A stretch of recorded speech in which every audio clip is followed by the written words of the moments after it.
Greetings, students, and welcome again to another episode of The Professor Travel. I am The Professor Travel. Again, we're here to help provide you with quality information to help you through your travels. So whether that's to learn more about a destination, to discuss it as a community, to ultimately travel to those destinations, and or to enjoy them, we want to be here to help you through this process. You can always reach me on my social media through theprofessortravel.com, which can also be the same reference point for Facebook, YouTube, and Instagram. On Twitter, I can be found at theprofessortr1. And then on the blogger site, you can reach me at theprofessortravel@blogspot.com. Today, I have a very special guest with me. Our visiting professor today is Professor Jereth Camacho. Jereth, say hi to the members of the audience here. Hello, everyone. So I worked with Jereth before. We worked at the same college together for a while. I think, we kind of have like a little bit of a competition in that we try to hit as many countries as possible. He's leading me right now by, I think, about 3 or 4 countries. But Jereth, tell my students a little bit about your credentials. Sure. Well, I work at the University of Phoenix. I've been there 7 years. I was a finance advisor and recently became an analyst for the business support side.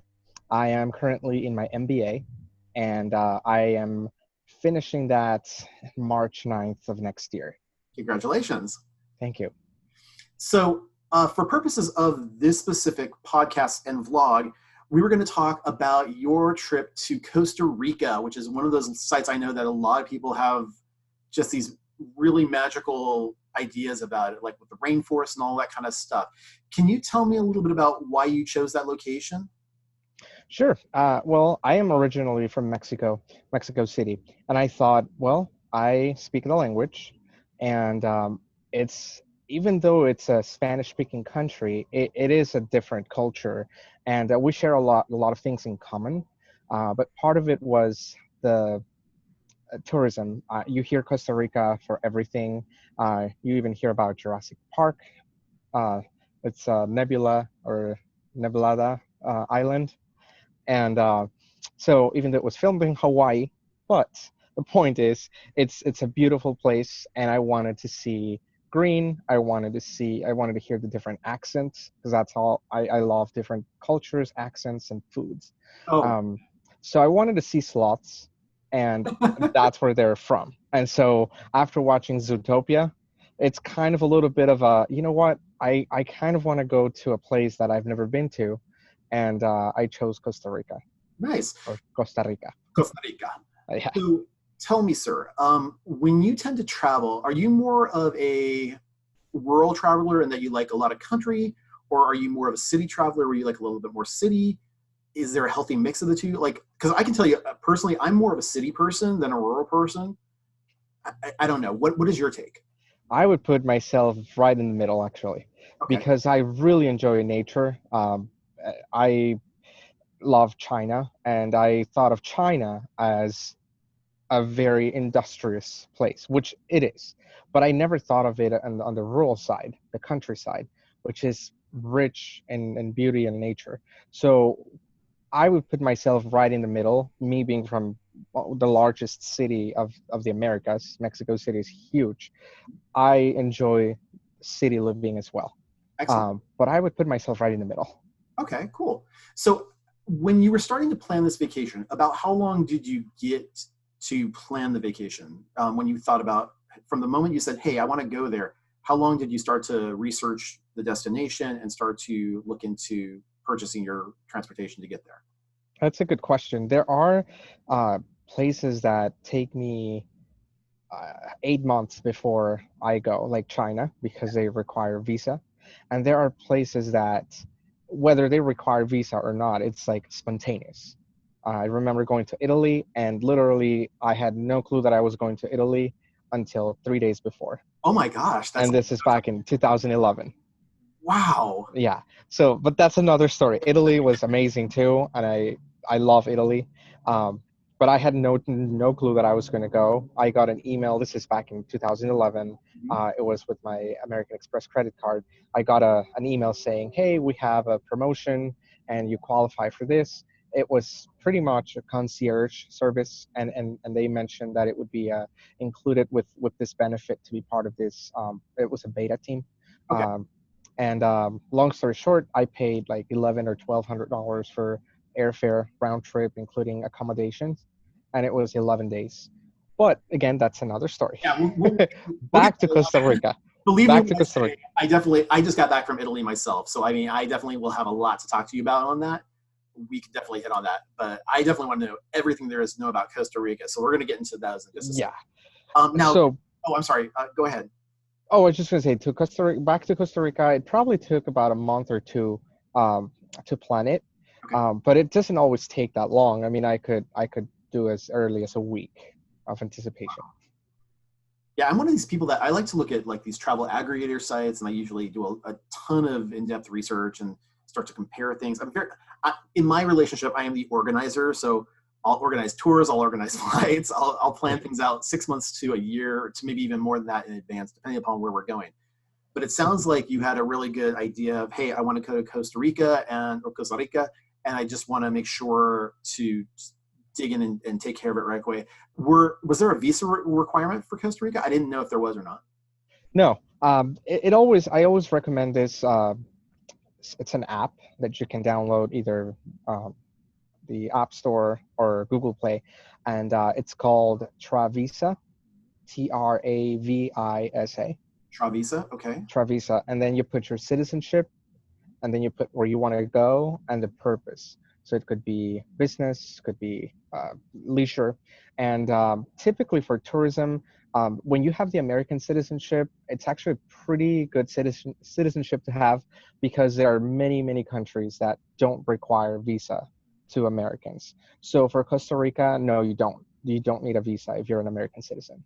Okay, cool. Now I know there's with Costa Rica and as with a lot of South America as well, there is a very flourishing rainforest. But with that, sometimes there are. I can't hear you. Your audio went off. Oh, can you hear me? Okay. Can I you hear me? think it's Okay. frozen. Can you hear me? Yes. Yes, I can. I can't hear you. All right, hold on a second. Let's see what happened. Hmm. Okay, so we're back. We had a little technical issue there, but I think we're back and we're okay. Jereth was talking to us about a site that he uses in order to compare visas. Again, the name of the site, just for our viewers that just came in on this. Sure. So it's called Travisa, Travisa. Okay. And it's an app that you can download, and then you put your citizenship, you put where you want to go, and the purpose of your trip. Okay, perfect. Now, the other thing I wanted to touch base with you on as well is I know that sometimes when you travel to more rural locations, you might need to have certain travel medications, malaria stuff. Was that the case in Costa Rica at all, or did you need anything like that? Fortunately, not. Not that not that I'm aware of. I was fine and didn't need any type of medication. No. Okay, that's perfectly cool. All right, so now we're going to start to talk about the vacation itself. So when you're pre-packing, and I think I may mention to you this earlier, my husband is this incredible packer in that he brings suitcases upon suitcases upon suitcases. I would be happy with just a small, like, overnighter or something like that. What do you typically bring when you go on trips? I am a light packer. So I typically go 1 to 2 weeks, right? You always classify, is this a road trip? Is this a 1 week trip? Or is this a 2 week trip or more? So if it's more than 9 days, because I always pack, it's a rule. I pack for 8 or 9 days, even if I'm gone for 2 weeks. And then I find laundry services Okay. where I go. I find it less expensive and more convenient. Because you don't have to be carrying all your luggage if you're going from one hotel to another. If you're gonna go hiking, it's not too much. Like when I went to China and I went to see the rice fields, Yeah. there was no there was no shuttle or anything, no helicopter. I guess if you were rich, you could take a helicopter up there. You had to hike, and I just couldn't imagine carrying luggage with you, like a huge, luggage. So I always take this one. Speaking of, I actually have this. It's Osprey. You can buy it at REI, Okay. and it's about $159, but it has lifetime warranty. Okay. and it's amazing. It becomes literally like not only the typical backpack, but if you open it, it becomes accessible, like immediately accessible to everything. Is I it don't know if you can see. collapsible where you can like keep things in there pretty easily and they just unfold it, or how does it work? Yeah, yeah. You just zip it up all the way here, and then it becomes just a regular backpack, Oh, that's or it can become an actual luggage, the one that's a little more traditional, yeah. and you have access to the entire, for all your clothes. And it has another compartment here, and that's where I keep all of my easy access stuff like documents. Speaking of another case, I have this. This is where I keep all of my two passports because I got dual citizenship, and my global entry and so on. I If was going to it's ask you if you were global entry. I know a lot of people who travel outside the States who go and pay for global entry. It just makes it much more convenient. I know I do. So I'm on that same boat. And to my students, I always recommend if you think you're going to travel outside of the US on a fairly regular basis, I would definitely invest in global entry. It's oh usually yeah, a 5-year opportunity, and I think it's like $150, and you just have to sit for a meeting with the Department of Homeland Security, go through the interview process, and then usually in about a month or so, you'll receive your right.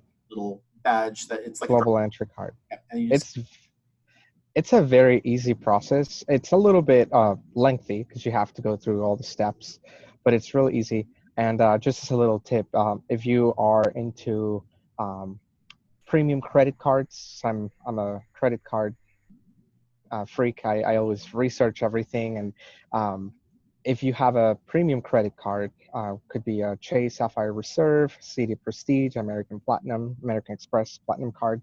They actually give the benefit of you pay with that credit card, and they waive that or they reimburse you for the $100 fee oh my gosh, for the global entry. that's Yeah. nice. Do they do the same with TSA PreCheck, or is it just global entry? Yeah, so the best way to do both is to apply for global entry with TSA. Okay. So it's a bundle of $100 for both, Okay. as opposed to 100 or $80 for TSA and 100 for global entry. You can do a bundle. Okay. That's nice. That's good information for my listeners to know. So thank you for that. Mhm. So you're out of Phoenix, which means you probably traveled out of Sky Harbor Airport, correct? Correct. Okay. So now, do you park at the airport, or you just have someone drop you off? How do you usually do that? Well, working at University of Phoenix, when I go by myself, Mhm. I have parked. I have left my car parked there, and if it's like maybe like a week trip, and if it's like a family reunion or something, but if it's gonna be a longer trip, I just have someone drop me off. And for those of my students who don't know, the University of Phoenix has multiple buildings around the Phoenix area, and Sky Harbor is probably what 5 minutes from. 5 minutes away. Yeah, Yeah. so it's very easy to get to that. So let's talk about the trip to Costa Rica then. Okay, Yes. do you remember which airline you flew on in order to get to Costa Rica? I'm gonna say it was American Airlines. Okay, now are you a American airline? Do you have like do you have coverage Advantage? with them? Advantage. Yes. Okay. I pretty much sign up. I don't know if it's because I'm OCD, but I sign up with almost every airline, even if it's a Japanese or Chinese airline that I flew once. I still sign up if it's free. If Well, it's free, I'll sign up. the advantage to that, and I do the same thing by the way that you do. The advantage to that is if, say, for example, 2 years down the line, you decide to go back on that airline because it's going to a destination that you want to go to, you've already started to build up a reserve of frequent flyer on there. Right. Um, I guess I don't know. What do you think, Jereth? Is it one of those things where, because I have some people who are so loyal to one specific airline, they almost never fly on any other airlines, or maybe they'll stay within like the Star Alliance or something like that. I'm not very finicky on, I can go with anybody as far as I'm concerned. I like to do what you were suggesting, which is get frequent flyers on pretty much anything I do. Correct. I would say I'm loyal to three main airlines. That being American Airlines, United, and Delta, Okay. the top three. But I can also fly any. I mean, as long as they have good, comfortable, and clean airplanes, then that's fine. Um, but I go with whoever gives me the best rate. I mean, if American Airlines is telling me I give you a nonstop flight to Mexico City for $700, but Southwest says half half off, and it's just one layover for an hour, Yeah. I'll take the half off. Oh, yeah. Okay. Yeah, That makes sense. And especially if it's not that far. But then again, how far is Costa Rica? And where it's did you have to go directly from Phoenix, or did you have another stopover location? that's a good question. I was actually trying to find my itinerary for Costa Rica, and I can't remember if there was a layover. I think there was Okay. within the U.S. I think it was Phoenix. Uh, might have been Houston, Okay. Phoenix, Houston, and then That makes sense. Houston, San Jose Airport. And then from there. So right, no, San Jose, Costa Rica. That's actually the city, Yeah. and it was probably about 6 hour flight. That's not too bad. No, not too bad. So you arrive in Costa. Oh, before you arrived, I'm sorry. Did you fly coach? Did you fly business, first class, premium of any sort, or did you just look for the best price? Coach. I flew coach. Yeah, I've only flown business first once, and it was because the airline made a mistake, Okay. and they just stopped. Actually, twice. One was because they didn't have any space. They only had one seat to Spain. It was actually amazing too. I was like, wow, I paid coach for a first class, and the other one was to Hawaii. I used my miles, and it was just they had a promotion Okay. for 5,000 more miles, and it was insane, amazing the accommodations. I went from just passenger Jereth to like Mr. Camacho. Oh, wow. Yeah, Very they impressive. knew my name and everything. Very good. Okay, so you arrive in San Jose. When you arrived, did you have any like a pre-vacation destination within that city before you headed out to different locations, or did you just like grab a rental car? Did you jump on a bus? What was your itinerary going to be when you were in Costa Rica? So I rented a car, Okay. and I have to say it is actually a pretty something that I have to say Costa Rica is easy to navigate. It is a little bit rural. If you've gone to Ireland, it's going to be a little bit similar to how you go from one city to another. You Okay. see a lot of countryside, but there are highways, and they're just maybe two-lane highways. But it's pretty easy to navigate, and it's a safe country. I have to say that's one of the things that I liked a lot. You don't feel unsafe Okay. at any point. And I did rent a car for the 11 days I was there. Um, Picked up the car, and there are although I already have an itinerary set up, I like to kind of leave 1 or 2 days for whatever I want, whether it's relaxation or just let's go explore whatever you know I find to be interesting. Like ceviche, I went to eat ceviche, and it's delicious. Yeah, I love it. Frankly, I totally agree with you. And I'm a foodie, by the way. I've lost quite a lot of weight since I worked with you, but even I still, can tell actually. but I'm still Good. a foodie, and it's great to go to some of these places that you go to where you hike a lot because you can eat a lot of food and then you're still burning off the calories. They do that a lot in Europe, but I mean, I can imagine it's probably the same like what you were saying in China, where you had to do a lot of Oh, rural hiking, or in Costa yes. Rica potentially. So yeah, I Yeah. mean, don't get used to a lot of these like conveniences that we have in the states because in many of these places you do have to like get out and move around.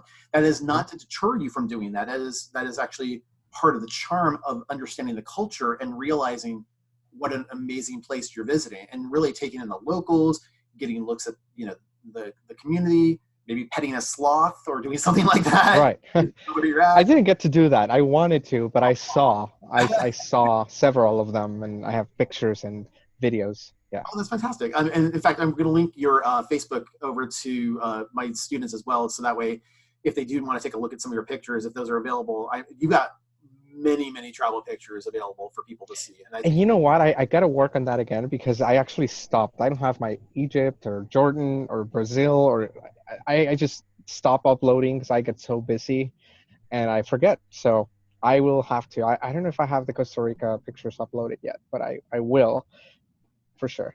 Okay, perfect. So let's talk a little bit about the itinerary. Let me hand this over to you at this point and tell me a little bit about like different spots you went to and maybe one thing that you took away from each location that you went to. Sure. So there, it was like a little triangle, triangle, square, trapezoid. It was more like 3 or 4 destinations. But it was, I arrived to San Jose, and I just kind of browsed the city to see what's there. I walked around a little bit, Mhm. and then drove to Arenal, which is north. That's where you see the volcano, and it's amazing because you. I just remember this, and I went with a friend, by the way. Um, we actually saw monkeys and Arenal, and it was. But it wasn't just the sighting that was crazy because I saw monkeys in Thailand, and I'm sure you saw them too, right? It's impressive to see them like face to face. It's just But so different, for us to see that. it's amazing, yes. And the most impressive thing was actually the sounds that they made. It wasn't a typical monkey sound that you're used to, that you hear in a child's book, you know.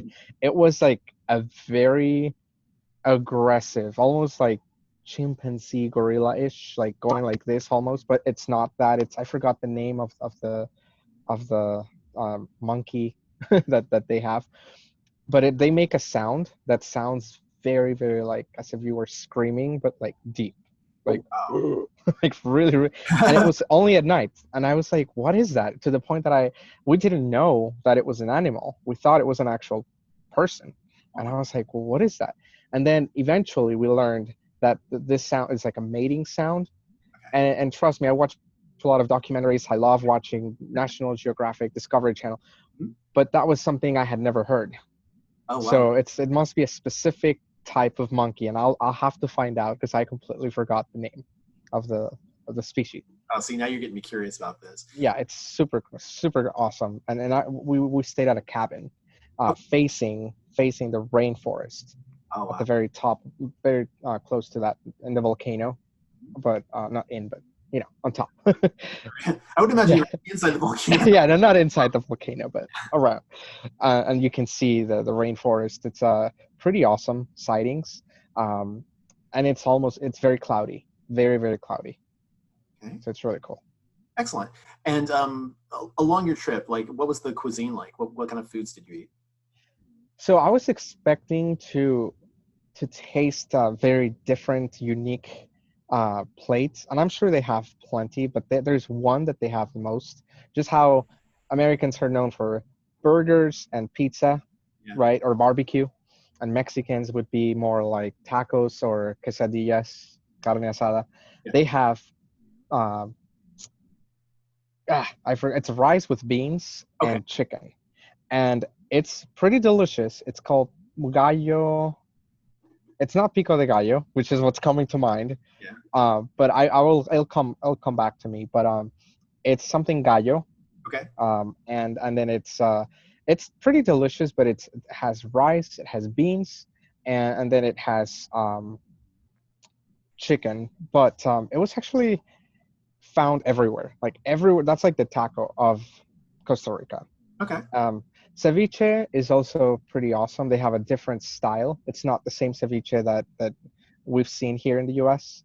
How, how did It doesn't have tomato, um, Okay. and it's significantly more citrusy, which I like. I like citrusy. I like the lime juice, and it's literally marinated in lime juice, Well, and and that's how that's for my students who have never had ceviche before, that's kind of how they cook it because it's basically like a raw fish, but they're right, right. marinating it in this lime, and that's what's actually the natural juices are actually cooking it to a certain Hmm. extent. I mean, if that's what you Right, call it, this whether it's fish or shrimp or whatever kind of thing that you're having, it's actually taking the time to actually cook that for you while you're doing that. So, right. really good. So where else did you go after the volcano location? Then we went to well, it was Arenal and then Monteverde. Okay. And then from Monteverde, we went to Manuel Antonio Park. It's a national park, and that's where you see all the the slow creatures that just left my brain. I was like thinking of. It's funny because I'm still trying to remember the name of that dish, and it's like my brain's thinking of those two things at the same time, and it's like now the word left. Sloths is what I wanted to Oh. say. Sloths, or perezosos in Spanish. Okay. So those are amazing creatures. They are slow, but not as slow as they depict them. Yeah. Like the movie Zootopia, the way they depict them, like at the MVD scene. Yes, it's hilarious, and yes, they move slow, but they don't move that slow. Yeah, they are a little bit like they crawl basically. Yes, they crawl. They're Yeah, not like in slow motion or anything like that. right. And they're actually funny enough, even though they are something. My takeaway from that from the sloths is that they're not lazy at all. In order to use the restroom, to go potty, they actually go all. They don't just pee or poop up there. They take the time, even if I don't know how it works when it's an emergency, but they take their time to go all the way down and find a place far away from the tree to do their physiological necessities there, Yeah, sure. and they come back up to their tree. There's a reason behind it. It's to avoid predators from smelling, because if Ah, they immediately see their stuff at the bottom of the tree, that just means, oh, thanks. meat's up there. Yep. So that's what they do to Okay. deceive. So you went to the national park. You got a good look at some really amazing animals, right? Yes, amazing, and frogs as well. The typical, that's like the typical I'm gonna say creature or picture of Costa Rica is gonna be the frog, like the rainforest cafe. Yeah. They have Oh, a frog. those ones are poisonous though, right? They're not. Those aren't the ones you encountered. Some of them are. In fact, actually, one of the most poisonous frogs is in Costa Rica. Yes, Oh, and okay. they're very colorful. But the tour I took it's not a tour, but it's more like a little. I'm gonna say yes, it's a little tour, but it wasn't like a planned one. It was just a family that was there, and they actually invited us to come over and watch in the backyard to see the frogs, and it was a huge. When I say backyard, I don't mean like just like, oh yeah, just typical sized backyard. I mean, it was the whole mount almost, Oh, and and they knew what each species was, and that we took some lanterns and flashlights, and it was really really cool to see all the different species of frogs. excellent. All right. Any other destinations before you had to go head back to San Jose? Well, it was so at the Manuel Antonio National Park. Um, as far as I don't know if we've covered accommodations, or is this part of the? Well, yeah, I was going to ask you about the accommodations as well in just a second, but as far as the Oh, then we'll cover it yeah, when we come to it. But yeah. So I saw we saw is it toucans? Toucans? yeah, the birds. Toucans, yeah. Pretty awesome creatures as well. It's just weird to see them in person. Were they a little vicious or No. They actually minded their own business. They were a little bit farther from the pool area, which was gonna bring me to the accommodation. But it was a very very nice view from the pool of the hotel. okay. Excuse me, and we could see literally a lot of toucans flying around, and they looked pretty large. When they're very nearby, I'm like, oh, pterodactyl. You can tell it's like, you can tell that's like their ancestry. Like 100, they're huge birds, and their beaks are pretty huge. Oh So yeah. it's colorful. They're nice, and they make weird sounds that you couldn't replicate, or I couldn't replicate. You're like, I tried. And this is like Yeah. so yeah, let's get into the accommodations really quick, since I know that's an area that you were definitely wanted to touch base on. Where obviously in the first location you stayed in a cabin. Mhm. This sounds like you were in a hotel over here though. Yeah, so that was at the national park. Okay. Anytime I travel, I like to do a combination, or I like to treat myself, although I'm kind of already treating myself by traveling.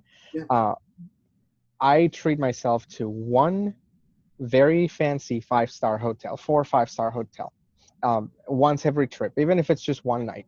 Mhm. Even if it's one night. Cambodia, I had the opportunity to do 3 or 4 nights because it was extremely affordable. I was impressed by 5-star accommodation. But for Costa Rica, I stayed 2 nights.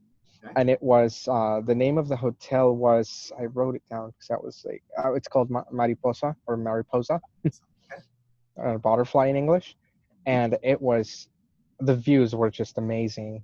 The pool has one of those etch pools, you call them. Oh, the ones that like the infinity pools, basically. Yes, infinity pools. And you could see it's like you're swimming, and then if you go low enough, you see the ocean, Mhm. and it's like you feel like you're, although it's different elevation, it's just an amazing experience. Nice. And you see all of that's how we saw the toucans That's because cool. the elevation was just way up high here, and it was really, really cool.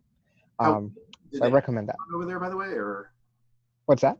they have a restaurant at the hotel directly? Yes, there was a restaurant at the rooftop, and there was in the pool there was a little bar Okay, cool.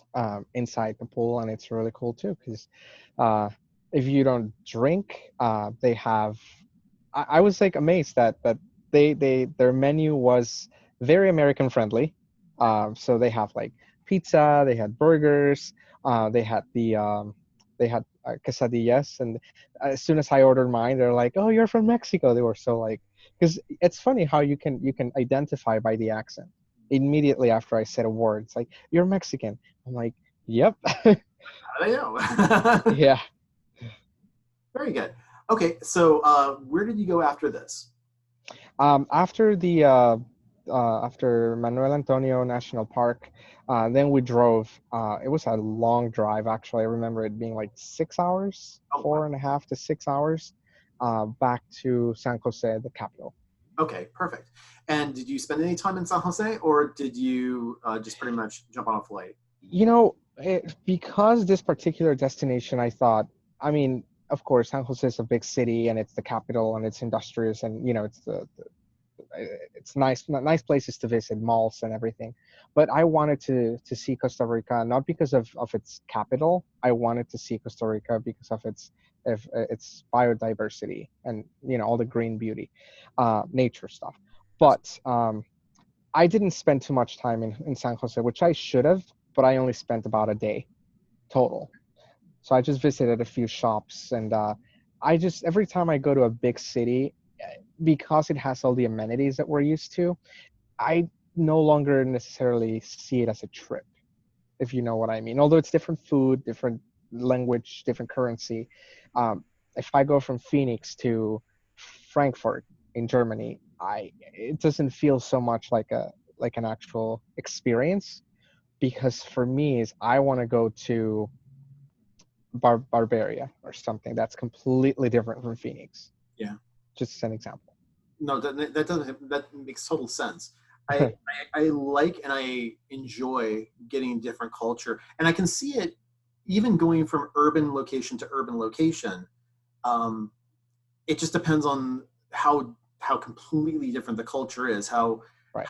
how foreign it is to my taste at least, and then being able to get a better idea from looking at that and really and saying, okay, well, here are the similarities, but here are all the differences, and these are the things I Hmm. enjoy, and Yeah. taking the time to immerse myself in the different types of food, the history, the art, all the different things that go on in a different location. So it's really kind of cool to experience that. I feel at least. Um, that being said, I was going to also ask, when you did this trip, did you have any pre-planned vacation, like excursions? I know you said that one family kind of adopted you, and when you were there, and you got a chance to see the frogs.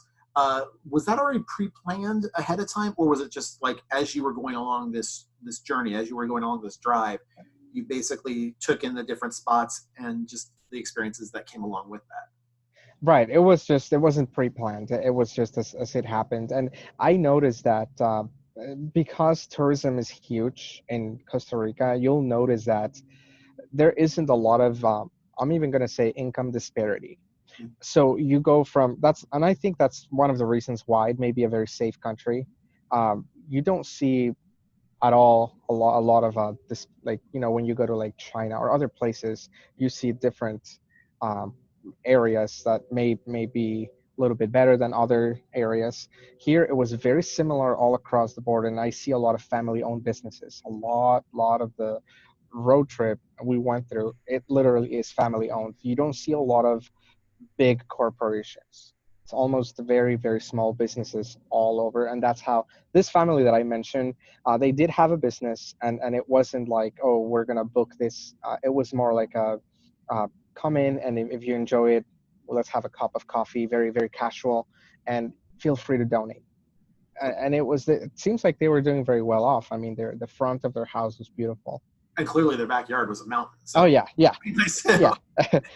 Irrigation system included, naturally. So let's talk about then. You're now in San Jose and you're getting ready to head back.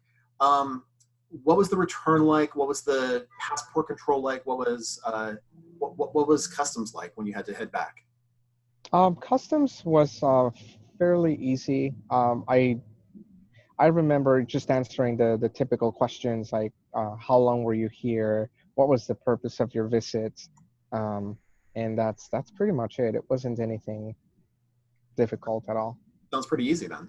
Yeah, it was pretty easy. Nice. Did you find that the global entry saved you time, or was this one of those things that you didn't really notice the difference too much?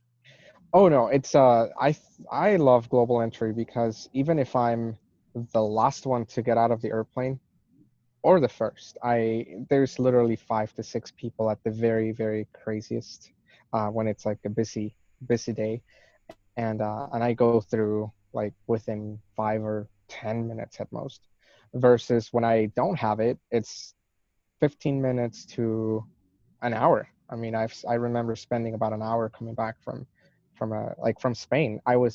Yeah, it was Spain that was crazy to come back. I remember it really took like 45 minutes after passing. So we're talking, we went through security, the typical security, and then pre-boarding already in the airport. It was another security check of 45 minutes or so. Then when we came back to the States, it was crazy. It literally was, I think, the most intensive search ever. Wow. All right. So then let's move on to some takeaways really quick. I'm curious from this trip and based on your experience, what did you find as the pros? And I won't say cons, but maybe what are some things that kind of surprised you that you maybe wish you would have known more about before you went?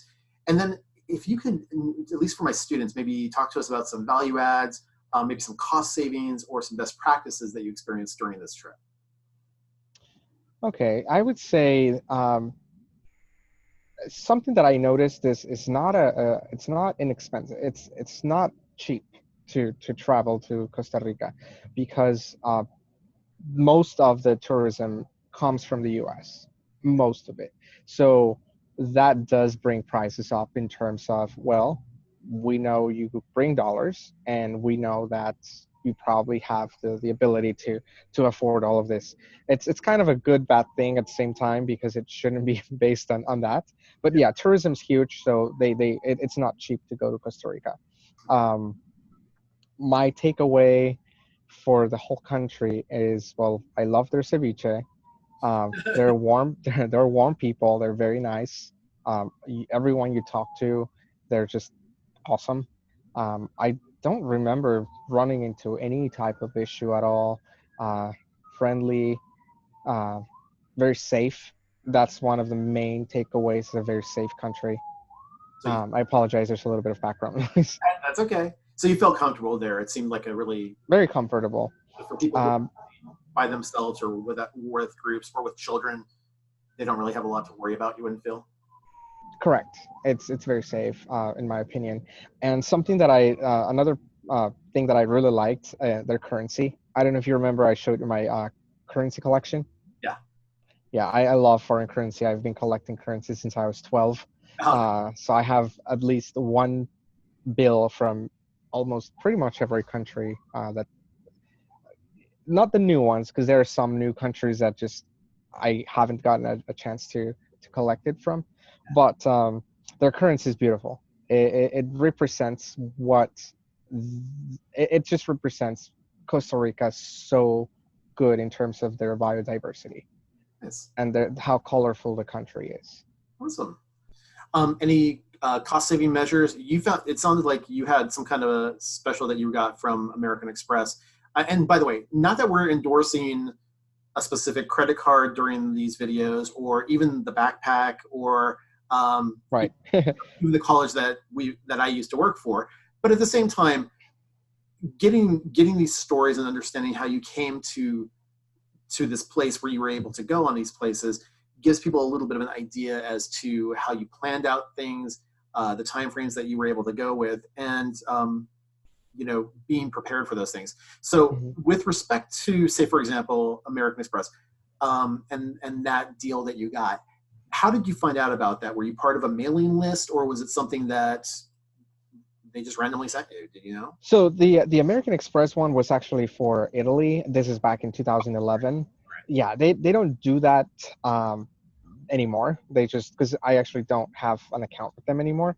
I do either Chase Sapphire Reserve or City Prestige. Those are my top two cards.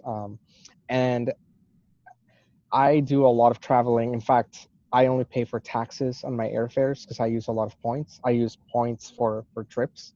And the way I do that is I put absolutely every single expense you can think of, from a pack of gum that's 99 cents to my mortgage. Now, that's another topic. You may say, how do you pay your mortgage with a credit card? That's one of the questions that I get asked a lot when I talk to like loan officers. And there's a company called Plastic. Again, not endorsing anyone or anything, but it's called Plastic. And they are a third party company who charge, so you pay them and then they charge a 2.5% fee and they send a check on your behalf. Okay. So if you have like a credit card like City Double Cash that gives you a 2% cash back, and you want to have everything on your credit card, they pretty much, it almost pays off. It depends on what type of card you have. Um, but I pay everything I can with my credit card, and then I get the points, and then I redeem them. It's like my little savings account without it being a savings account for traveling. Excellent. I actually do something a little similar to that. I actually, I actually have a bunch of little pools that I work with. I have, so I've developed this 52-week strategy where I take a little bit each time, like every single week, regardless of whether Mhm. it's a week or not, and I just funnel that into a savings account. And at the end of 52 weeks, I built up this pool of a huge amount of money that I can actually move into. That's my vacation fund. So Right. that's one area that I work with. Another thing I also do is I go through, and again, not endorsing anybody specific, because there's a lot of companies that do this, but I go through another company called Acorns, which is an Right. app that you can get for your phone, where you basically, they'll round up. So if you buy that pack of gum you were talking about for like $1.25, they'll round up to the next dollar, which is $2, and then that 75 cents gets moved over to the Acorn account. So as you continue to do this over the year, it's building up more and more and more until you get like this, again, a nice little lump sum. And right before vacation time, I have that funneled over to me so that way I can use that for my stuff. Right. So, I mean, there's a lot of different ways to do this. Like yourself, I also work with getting frequent flyer miles. I go through United for mine. I go through a Mileage Plus uh, Advantage situation. There's a lot of different things. I can charge the credit card. I can take surveys. Hmm. I also, for work, I also travel from time to time. And when I'm doing something like that, I'll book that through my normal work account. But the credit card I use for work, my P card, I actually linked to that specialty account. And so Right. using that credit card in order to book specifically hotels and flights, I'm able to get points for those things too. So again, Right. it's like I have this huge chain of a variety of different things that I use in order to be able to get that. It does kind of bite me at the end of the year because I do have to pay taxes on those things, but even still, it's not too difficult. And it's nice to have that pool of funding to Right. work with at the end of the year. I think that's It pays off at the end. absolutely, Right. yeah, I agree with you on that. So again, good information. So first off, I'd like to thank you very much for being on this podcast and this vlog. It really does mean a lot to me, and it's always good to speak with you. Should people want to know a little bit more about Costa Rica, I put your Facebook up on here. It's on Facebook /Jereth, spelled Jereth Camacho, Camacho. Is that the best way for them to reach you, or did you want to also provide an email address? I mean, or will that work out fine? That works perfect. Perfect. And Yeah. they can put your pictures No, on there as thank well. you for it. I appreciate you reaching out to me. I really love, talking about traveling and international stuff. So anytime you need anything or if you have any question, don't hesitate to reach out. And you have a trip coming up, I believe, either going to South America or to Iceland, correct? Right. Yeah, polar opposites, quite literally. But yes, I still haven't made up my mind, but that's going to be my little reward for my MBA. So And again, just congratulations on that too. thank you. Now, if you enjoyed this, I would really like to have you back to talk about those as well, if you're so inclined.